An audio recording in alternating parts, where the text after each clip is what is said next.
morning students. Welcome to these online teaching classes of Academic World School, Bevetara. Today we are with the topic excretion. We have already completed the other three sections of this chapter, that is nutrition, respiration and transportation. Today we will start the last section, that is excretion. We know that excretion is an important characteristic of living organisms. Excretion is a process of elimination of metabolic waste from the body. From metabolic waste, we understand the unwanted waste, the toxic products that are formed in the body and which is of no use now has to be removed off. The process of getting rid of this unwanted waste is called excretion.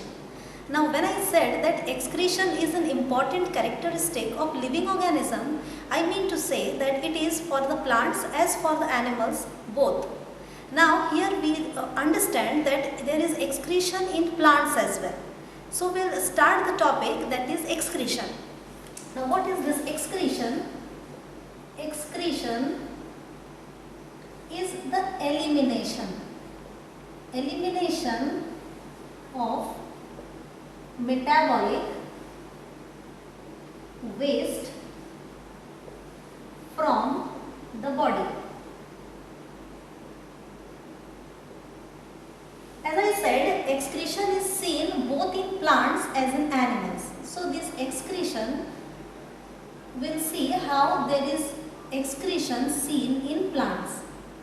Then we'll move for the excretion in animals.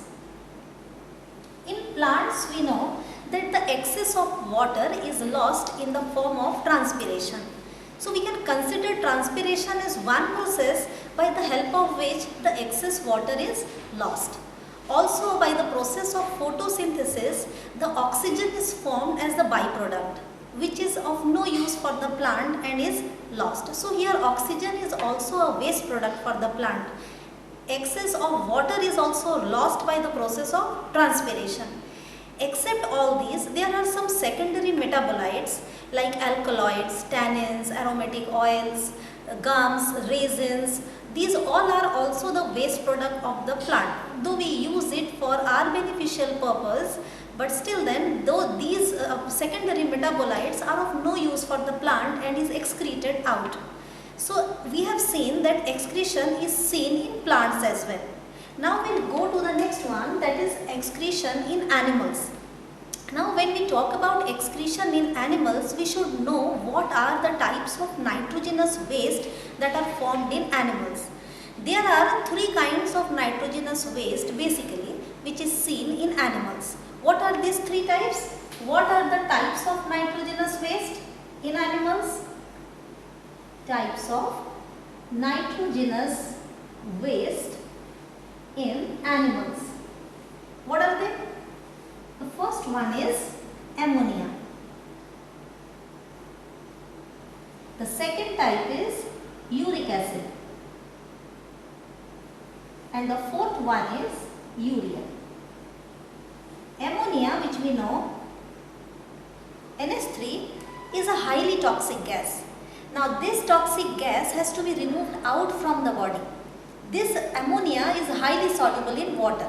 So this ammonia kind of nitrogenous waste is mostly formed in aquatic animals who is surrounded with water all the time, and it is very easy for this ammonia to dissolve in the water and to be eliminated out from the body. How we will remember is A for ammonia and A for aquatic animals. Ammonia is the nitrogenous waste that is formed mostly in aquatic animals. Second is the uric acid. Uric acid is also formed in some kind of organisms who are mostly terrestrial or desert animals or birds who cannot afford to lose more of water. They conserve more of water. How can we remember it? We will remember it by the word bird. B for birds, I for insects, R for reptiles, and D for desert animals. These kind of animals, they release uric acid as their nitrogenous waste. Why? Because they cannot afford to lose more water. They try to conserve more of water. So ammonia is a kind of nitrogenous waste, uric acid is a kind of nitrogenous waste, and the fourth one is urea. This urea is mostly found in terrestrial organisms, in human beings as well. Human beings, including few terrestrial organisms. Now here, the process by which ammonia is released out from the body, the process is called ammonotelism. And the animals who release ammonia as a nitrogenous waste are called ammonotelic animals. What is the process called? These are mostly found in aquatic animals. And the process by which the ammonia is formed is ammonotelism. Ammonotelism. And the animals who excrete ammonia as the nitrogenous waste they are called ammonotelic animals. Similarly, the process by which uric acid is excreted as a form of nitrogenous waste is called uricotelism. And the animals are called uricotelic animals.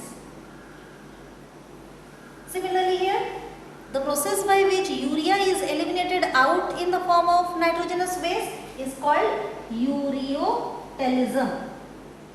And the animals who excrete nitrogenous waste as urea are called ureotelic animals. So how do we remember? A for ammonia is mostly found in aquatic animals. The examples: amoeba, some sponges, coelentrates, they all produce ammonia as their nitrogenous waste. Uric acid will remember the mnemonic. As such, there is no such rule that we have to remember birds, but it's a kind of a mnemonic, a technique by which you can easily remember the examples. Like birds, B for birds, I for insects, R for reptiles, and D for desert animals who cannot afford to lose more of water and they try to conserve the water. And the last one is urea. Ammonia is more toxic. It is 1 lakh times more toxic than urea. Because ammonia is formed mostly in aquatic animals who are surrounded with water all the time, it is very easy for them that the ammonia get dissolved or diffused into the water and it is removed out through the process of diffusion by the body surface, which is not in case of urea. Although in human beings also ammonia is formed, but it is transformed into urea in the liver and then it is removed out from the body. So these are the 3 kinds of nitrogenous waste that we find in animals. Now when we talk about animals, there are unicellular organisms, also there are multicellular organisms. I hope you have written it all this. You keep on taking down the notes when I teach something so that afterwards you can study it, right? We'll see what happens in unicellular and multicellular organisms. See, when we talk about animals, there are unicellular organisms and multicellular organisms. In our previous lecture also we have understood that the unicellular organisms or the lower organisms, they do not have specific organs for specific processes. So in excretion also, unicellular organisms do not have any specific organ, or like sponges and coelentrates who belong to the lower kind of animals, they also do not have specific organs. So what happens in unicellular organisms like amoeba, paramecium, what happens, the metabolic waste, that is ammonia, which is formed, which is highly toxic, they diffuse out from the body surface, right? And excess of water is also eliminated in the form of contractile vacuole in case of amoeba. So in unicellular organisms like amoeba, what happens, the metabolic waste ammonia that is formed, that diffuses out with the help of the body surface. Here no such specific organs are there which will help in the process of excretion. In multicellular organism also, like in sponges, in coelenterate, there is no such specific organ again, and ammonia simply diffuses out from the body because they bath in the water. They remain, most of the animals or organisms, they are present in fresh water, including amoeba. So they are always surrounded by the water, and it is very easy because ammonia is soluble in water. It diffuses out and it gets excreted or eliminated out from the body. Specific organs, not organs we can say, specific cells were found first time in Platyhelminthes. In Platyhelminthes, which we know as flatworm, because their body is flat, we also consider, that's why the word platy. The example is flatworms. Flame cells were seen for the first time, which was responsible for the process of excretion, right?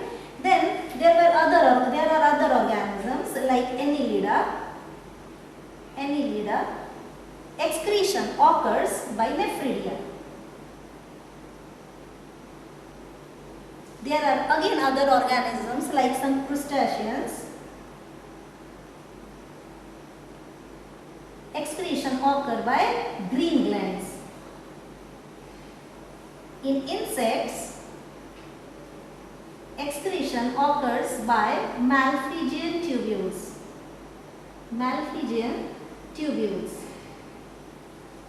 In mollusks, or in the family of mollusca, you can find kidney, which is responsible for excretion. So what we understand is that in organisms, maybe unicellular or multicellular organisms, in lower organisms, specific organs are not there. The metabolic waste that is formed, ammonia in amoeba, in sponges, in coelentrates, these are soluble in water and they diffuse out from the body surface. The excretory organ, not exactly organ, but some cells were specified for the process of excretion, which was first seen in Platyhelminthes, flatworms, where flame cells were responsible for the process of excretion. Again in Annelida, the organ is nephridia. In crustaceans, we find green glands. In insects, we find Malpighian tubules.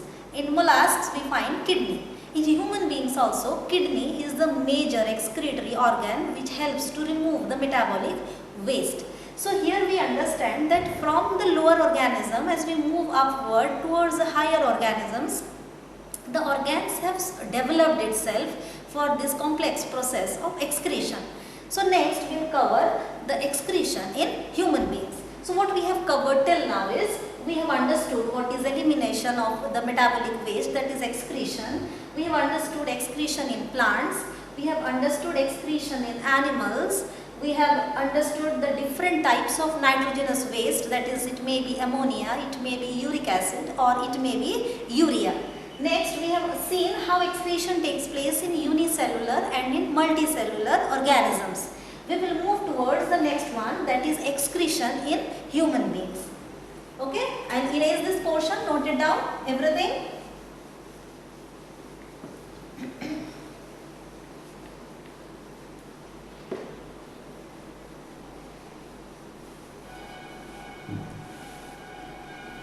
Excretion in human beings. When we talk about excretion in human being, the specific excretory organ here is kidney. So what we see in excretory system of human being, that we have two kidneys, or we can also write a pair of kidneys, two ureters, one urinary bladder,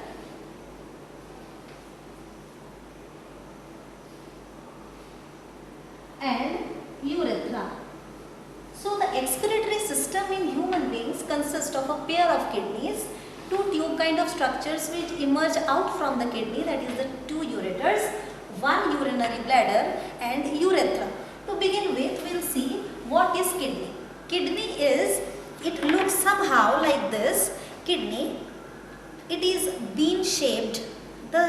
shape of the kidney is of bean shaped and the color is reddish brown in color.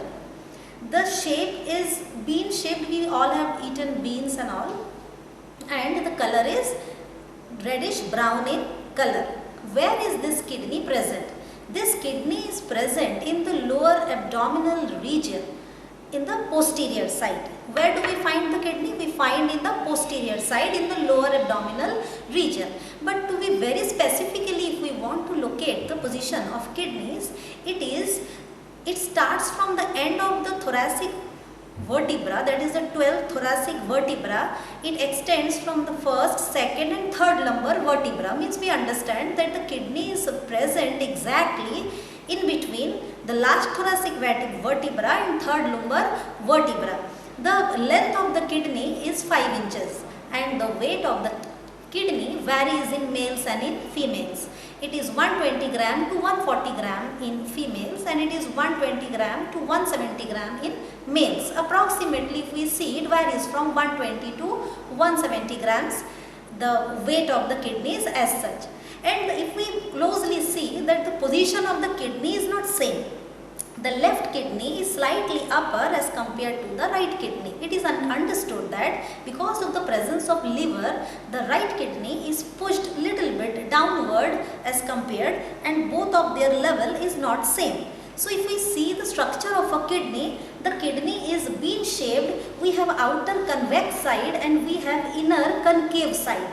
We have adrenal glands present at the top of 2 kidneys. We'll see how. Suppose this one is the kidney.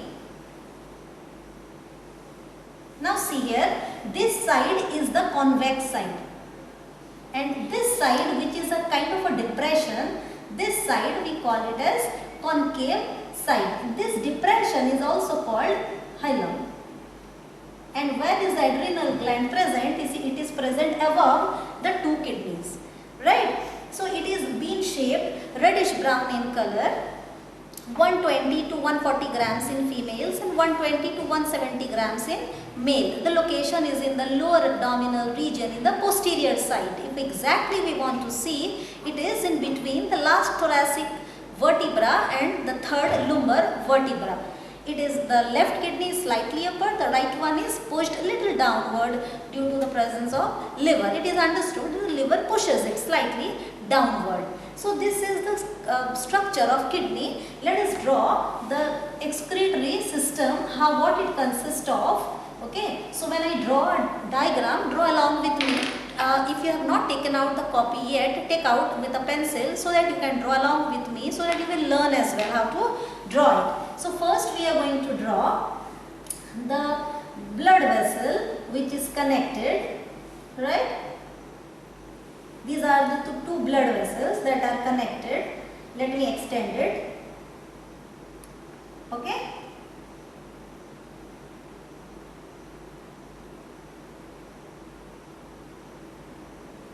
So what we will do? We will draw the kidney here. This is the left kidney. Again I told that when we are going to draw the diagrams in biology, we have to understand that this is the left side, this is my right side. But when I draw it, it crosses. From my right hand I will draw the left kidney. So this is the left side, this is the right side. But when I draw it, this becomes the left one, right? So we'll draw it here like this. I told you that the left kidney is slightly upper as compared to the right kidney. Okay?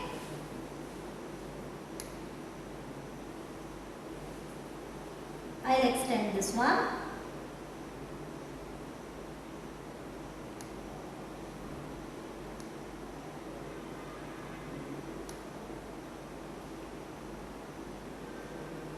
Right? See, this is the convex side, and if this is the kidney, this is the convex side and this is the concave side where I told that hilum is present, and hilum is the place where the renal artery, the renal vein and the ureter that will be entering. This is the kind of notch or depression where these vessels or the ureter will be emerging or entering. So this is the hilum part. So what we will do is we will draw the ureter.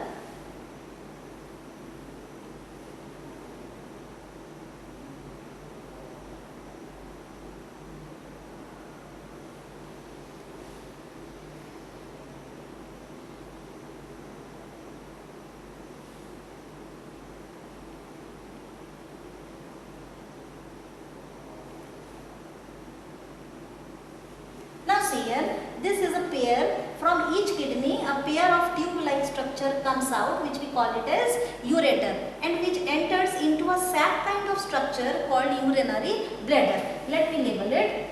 This one is the adrenal gland. This is the adrenal gland, which is present or located at the top of two kidneys. This one is the aorta. This one is the vena cava. This is the left kidney. This is the ureter. This is urinary bladder.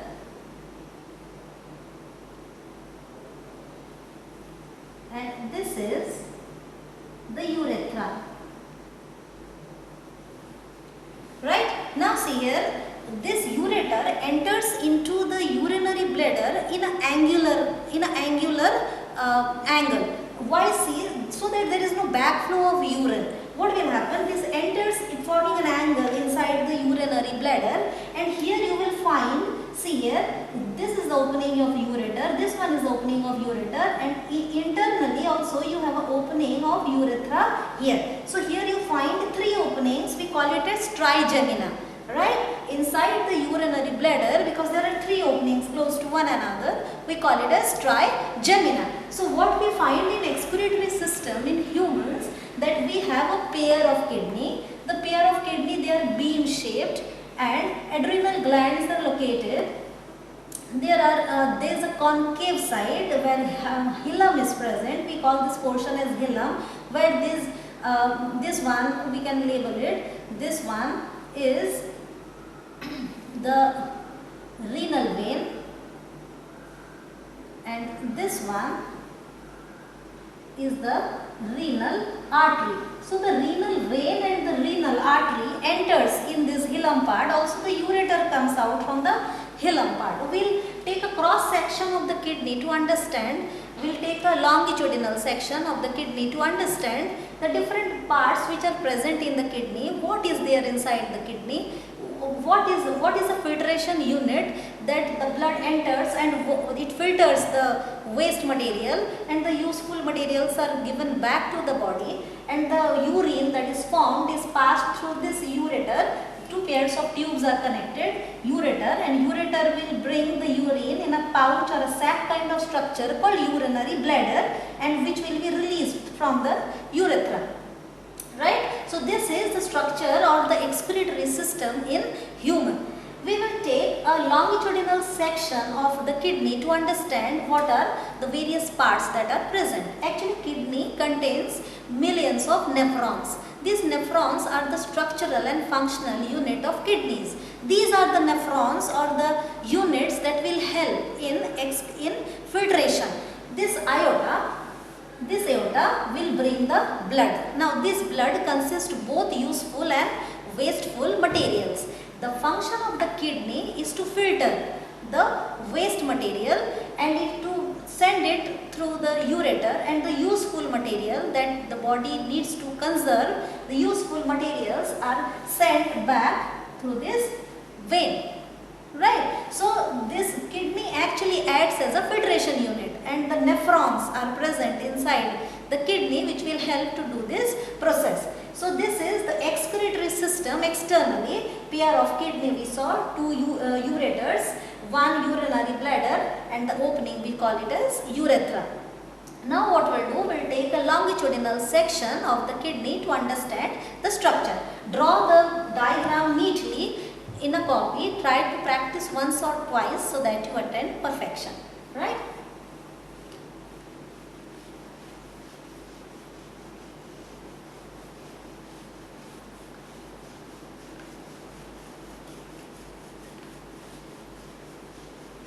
We will take a longitudinal section of kidney to understand. Let me draw. We'll take a longitudinal section of kidney. Now see, we will understand the different structures, the different layers. While drawing, I will make you understand. This lining of kidney is called renal capsule.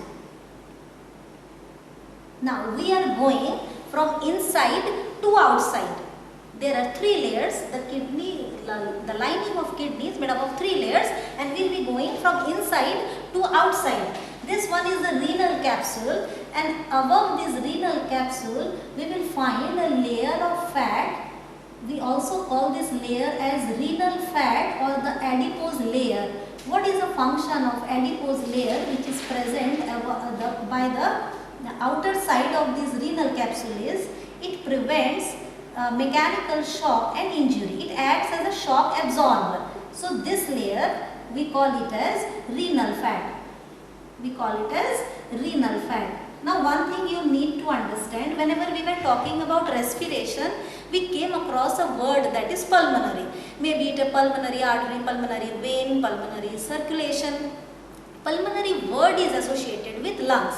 Similarly, here you will find the word renal. Renal word is associated with kidney. It may be renal artery, renal vein. We will talk more about renal pyramid, renal capsule, renal fat. Wherever you find this word renal, you need to understand that this portion is associated with kidney. Right? So above this renal capsule, we find a layer of fat which we call it as renal fat. And above this renal fat, we find another layer here which we call it as renal fascia.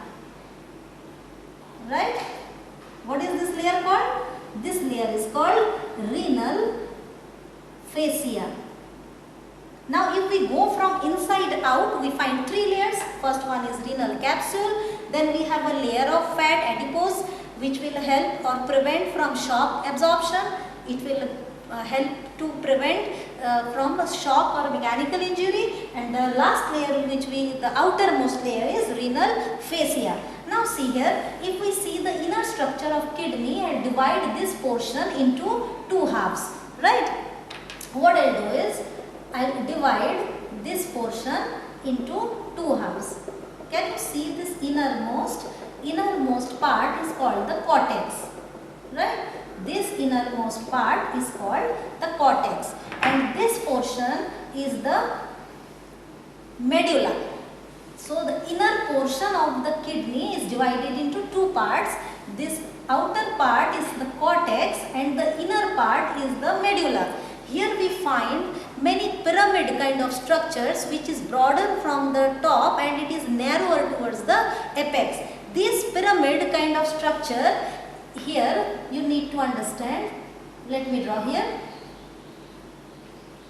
You find that the broader portion is embedded in the cortex and the narrow portion is in the medulla. You need to understand the location of this renal pyramid. It is half of the portion, the broader portion is embedded in the cortex,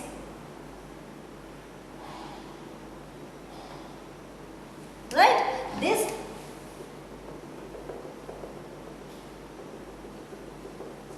is the pyramid kind of structure and we call it as renal pyramid. Let me label it. This one we call it as renal pyramid.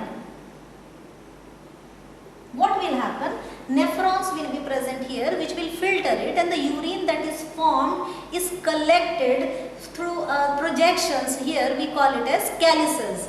We'll see how it looks like.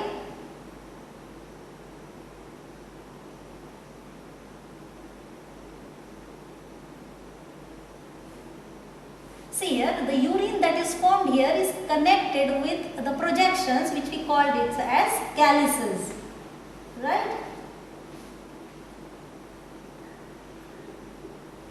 And this portion, the band of cortex that is present between the pyramid, the renal pyramid. See here, this red color is rich in capillaries which we call it as cortex. This cortex extends, a band extends in between 2 renal pyramid, and this band is called columns of Bertini. What we call it? Column of Bertini.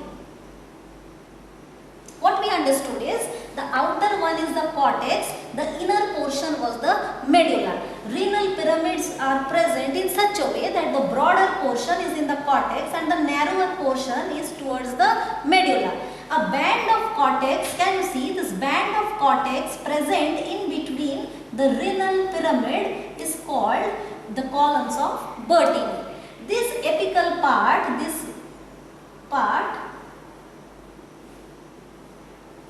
apical part is connected with projection called calyces, and calyces will join here in a large funnel kind structure called renal pelvis. Now see here.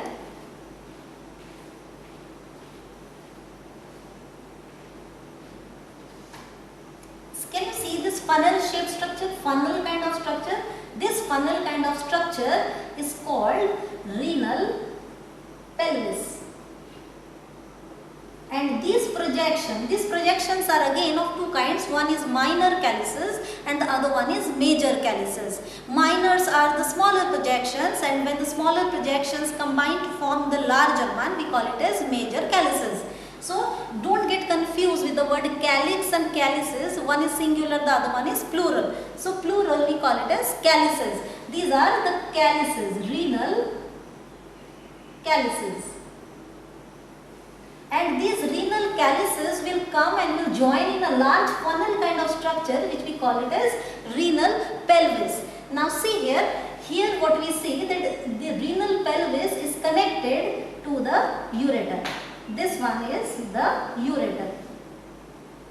The urine that will be formed here will be coming out through these calyces and will join the renal pelvis and will come out through the ureter. The excretory system in human largely we read just now a few minutes back. These ureters will combine in a large pouch kind of structure called urinary bladder, and from where the urine will be released out through the opening called urethra. So here what we find is, here we also find, what we find here are the renal artery and the renal vein. We find the renal artery here and we also find the renal vein. This is the renal artery and the renal vein. We can label it. This one is the renal vein and this one is the renal artery. So see here, this one is the large outer side, convex side, and this the hilum. This portion is the hilum. If we draw it like this portion is the hilum where the ureter is coming out, the renal artery is entering, the renal vein is going out. The renal artery is bringing the blood, here filtration is taking place, the excretory material is going out through the ureter and the useful component is being sent back through the renal vein. So this is the longitudinal section LS of kidney.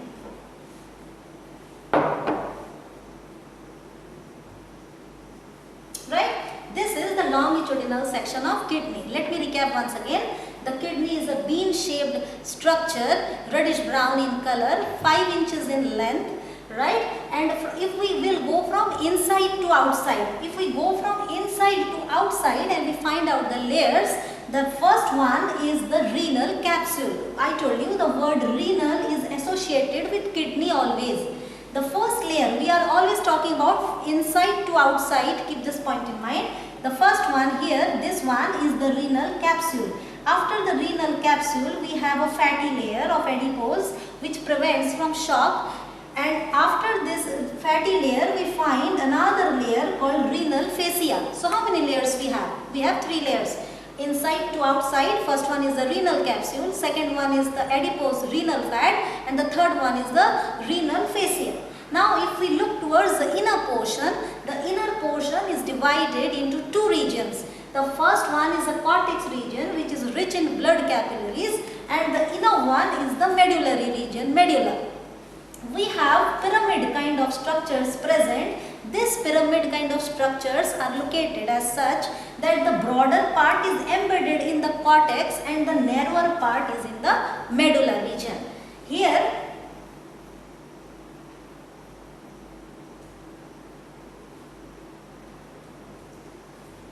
right?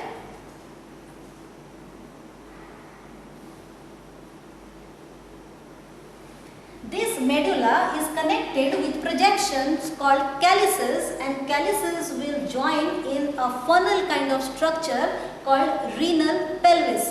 The renal pelvis will move or further proceed and will join the ureter. The ureter will carry the urine to the urinary bladder, and from there it will be released out. When our urge of urination is felt, it is released out through urethra. So this is the longitudinal section of kidney. So we have completed the structure of kidney. Next is micturition. What do you understand by the word micturition? It is the urge. It is the urge to urinate, or the urge of urination. It is the urge to urinate. When do we feel the urge to urinate? Actually, the capacity of urinary bladder, the maximum capacity is, what is the maximum capacity? The maximum capacity is 700 to 800 ml. This is the maximum capacity, after which we feel a kind of sensation of pain, right? So the maximum capacity is 700 to 800 ml. But when 400 to 500 ml of urine is filled in the bladder, what will happen? It will exert pressure. The stretched membrane of the urinary bladder is connected with the nerve endings, which will develop a kind of reflex, and we feel the urge to urinate. Normally, voluntarily, a person can urinate at any time, but when the bladder comes up to 400 or 500 ml of urine, means if 500 or 400 to 500 ml of urine is filled in the bladder, we feel an urge to urinate. Otherwise, a person can urinate voluntarily at any time.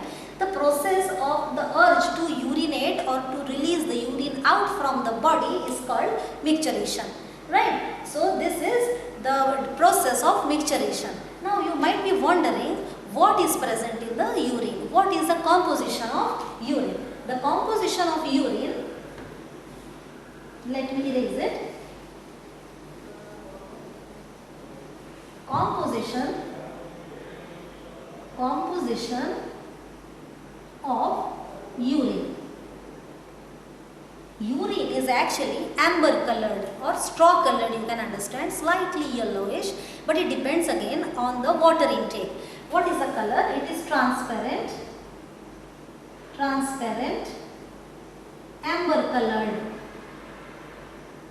amber colored. Why it is amber colored? It is due to presence of pigment called urochrome, right? It is transparent liquid which is amber colored. Amber means slightly yellowish in color. Again, it depends upon the water intake. Due to this amber colored is due to the presence of the pigment called urochrome, right? So how much urine is excreted normally? So if we assume that we take 3 liters of water, suppose we assume to intake 3 liters of water, it's an assumption. Then what will happen? 1 to 2 liters of urine is produced. To produce 1 to 2 liters of urine, so how much blood will be required? How much blood will be entering? We know renal artery is bringing the blood which contains both useful and wasteful materials. So at least 180. Right? Here what will happen? This renal artery will be bringing the blood. This renal artery will be bringing the blood. This blood contains both useful and wasteful materials.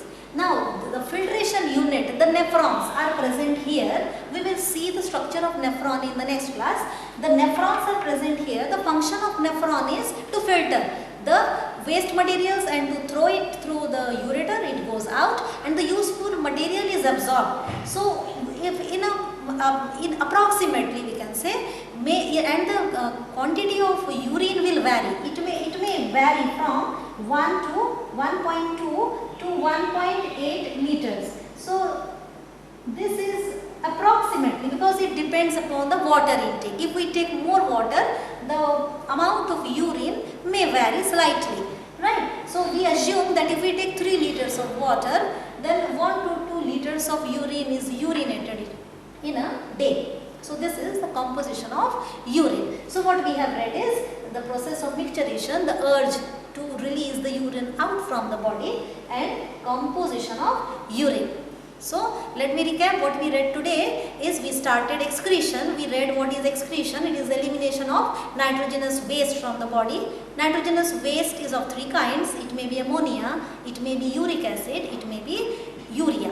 So when we talk about human beings release urea as their metabolic waste. Now this composition of urine, urea is present. How much urea is present? For that you should know that 90 to 95% of water is released out. So here 95, make it 95% of water is there, and 2.5% organic substances. Here this organic substance consists of urea, uric acid, creatinine and so on. And 1.5% we have inorganic salts.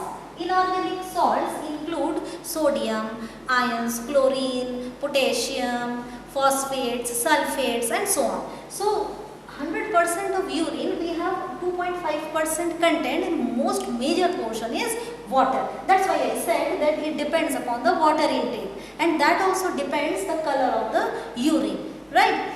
So that was the urine. We have read about the internal structure of the kidney, which consists of cortex and the medullary region. This is the diagram. You need to know the function of each and every part, right?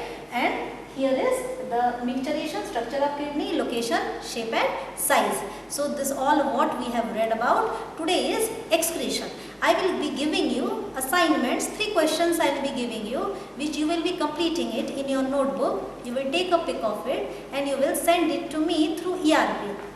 The assignments you have to send on the same day when the video is uploaded. So write down the question, the 3 assignments that I will be giving you. Okay?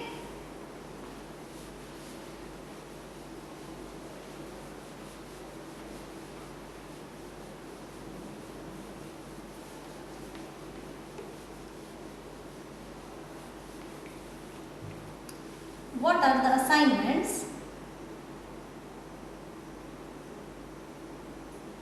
First is explain the various types of nitrogenous waste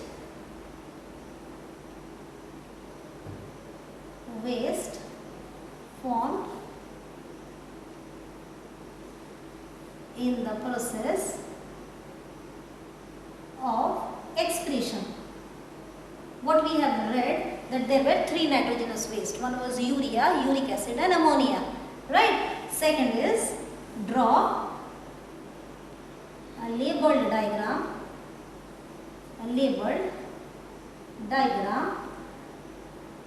of human excretory system. The third one is define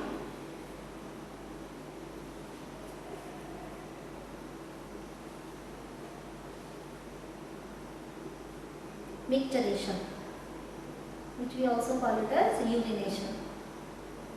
Right? These are the 3 questions. that you will be completing it. Many of the students are facing problem in downloading the Campus Care app as well. You will contact in the school reception number if you face any problem, and you will send these assignments, only assignments. Notes if you are preparing, keep it in your copy so that you will study it afterwards. You have to send only the 3 questions in the form of assignment, take a pic and send it through ERP. You have to send the assignment on the same day when the video is uploaded. Okay, thank you.